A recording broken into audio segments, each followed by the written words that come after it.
Não dá para falar em templários sem entender o significado daquilo que normalmente denominamos de as cruzadas.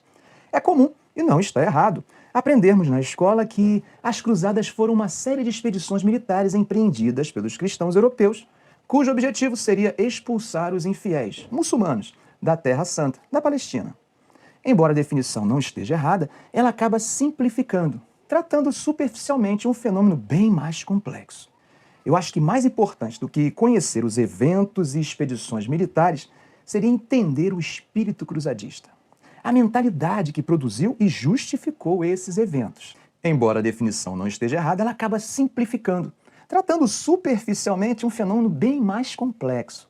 Eu acho que mais importante do que conhecer os eventos e expedições militares seria entender o espírito cruzadista, a mentalidade que produziu e justificou esses eventos. A convocação feita pelo Papa Urbano II em 1096 é, de certa forma, resultado tanto das condições sociais e políticas internas da Europa Ocidental, quanto do convívio conflituoso entre cristãos e islâmicos, religiões que viveram por séculos um processo de solidificação de seus fundamentos, bem como de institucionalização.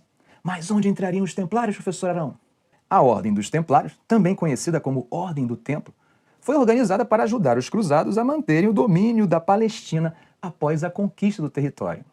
No início do século XII, mais precisamente no ano de 1128, durante o Concílio de Troyes, Hugo Penes e Godfrey de Saint-Romé fundam a Ordem.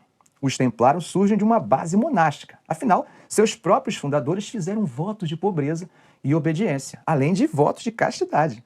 Você deve estar se perguntando, mas professor, as batalhas eram atividades permitidas aos monges? A grande inovação dos templários era justamente isso, pois a atividade bélica era vedada aos membros de outras ordens monásticas. Foi durante o reinado de Balduíno II que a Mesquita do Rochedo, objeto de disputas intensas entre árabes e judeus até hoje, foi doada aos templários para que construíssem ali uma espécie de convento. Parece que o espírito cruzadista já fazia parte do imaginário de boa parte dos cristãos europeus. Nesse sentido, a atividade belicista dos templários, de alguma forma, catalisava o desejo de associação da vida religiosa com a atividade militar. Numa sociedade estamental, na qual as funções estão bem definidas, ou seja, há os que trabalham, há os que rezam e os que guerreiam, na ordem seriam servos, clérigos e nobres, os templários simbolizavam uma nova possibilidade, ou seja, a associação entre a vida espiritual e a vida militar. Não é por acaso que a ordem passa por um grande crescimento. Durante quase 200 anos, período de 8 cruzadas, a ordem se torna proprietária de terras e lucra financiando operações militares em diversos territórios, não se restringindo à Palestina. A partir de heranças e doações, os templários concentram em pouco tempo um capital nada desprezível. O acúmulo de valores permite que a Ordem do Templo diversifique sua atividade, passando a desenvolver uma espécie de sistema bancário, com base em cartas de crédito. Um peregrino que estivesse em viagem podia viajar sem carregar dinheiro, simplesmente transportando um documento que comprovasse o depósito feito na igreja do templo. Chegando em alguma cidade na qual os templários estivessem instalados, poderia sacar o valor depositado. Para além das atividades militares, os templários passaram a socorrer nobres e reis em dificuldades financeiras.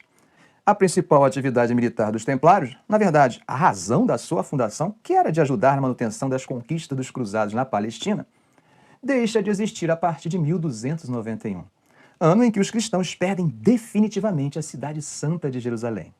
Foi nesse contexto que, por questões políticas e financeiras, cresceu a oposição à ordem. O principal adversário político dos templários foi o rei francês Filipe IV.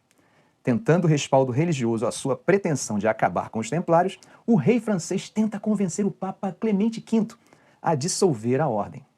A troca de correspondência entre os dois se prolonga, principalmente em relação à competência para julgar a ordem. Quem seria competente para julgar uma ordem religiosa? O rei ou o Papa? Sem paciência para formalidades jurídicas, em 1307, Filipe IV emite ordem de prisão contra os cavaleiros templários e manda confiscar os seus bens.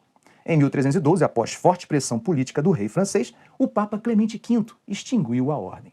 Jacques de Molay foi o último grão-mestre dos templários. Após ser julgado pelo Papa Clemente V e condenado, foi executado na fogueira sobre as ordens de Filipe IV. Reza a lenda que, em seus últimos momentos, Molay teria jogado uma praga contra seus dois algozes, o rei Filipe. Reza a lenda que, em seus últimos momentos, Molé teria jogado uma praga contra seus dois algozes, o rei Filipe IV e o Papa Clemente V. A praga seria uma convocação para que os dois comparecessem em um ano diante do Tribunal Celeste. Essa é a lenda. O fato é que os dois morreram no mesmo ano. Ficamos por aqui. Se você gostou desse vídeo, faça um comentário, dê um like, compartilhe em suas redes sociais. Ah, e se não for inscrito, inscreva-se no canal e ative o sininho. Ok, gente? Um grande abraço.